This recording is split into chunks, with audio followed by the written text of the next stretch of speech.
Pag itong apat na to, silver mga kasimple, ibibili ko to ng 4 wheels, kahit second hand. Mga kasimple, dahil sikat na sikat yung silver na binibenta ngayon, yung mga daan libo ko ibenta, yung kaldero, plato, kutsara, tinidor, kutsilyo, meron din ako na itatabi nun mga kasimple. Kasi ako nagtrabaho ko sa Saudi sa isang catering. Ayan, part-time job ko sa Saudi yun mga kasimple. Ito mga kasimple, oh. Baka ito na ikayayaman ko mga kasimple, oh. Ito yung pang-clip sa mga salad. Ayan, vegetable salad, sa mga pagkain. Ito mga kasimple. Ayan, oh. Ano kaya to mga kasimple? Silver kaya to? Aking i-check. At baka ito na magpapayaman sa akin. Ayan, oh. Ayan mga kasimple. Ano sa tingin nyo mga kasimple? Possible kaya na ano to? Silver?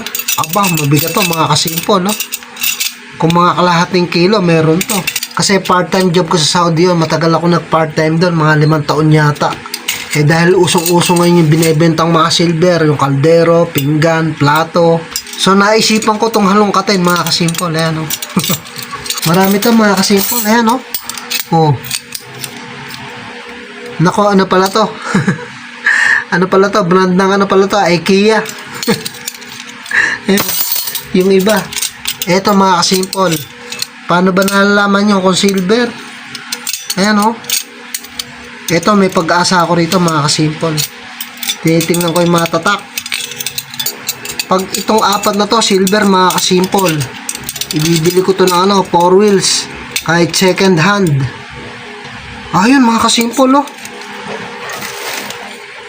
May tatak. Kaya lang hindi siya silver mga kasimple. Zinc. Akala ko makakabili na ako ng 4 wheels mga kasimple, no? Ayan, no? Para siyang silver, eh, oh. Zinc pala siya, zinc. Oo. Wala. Negative mga kasimple, negative.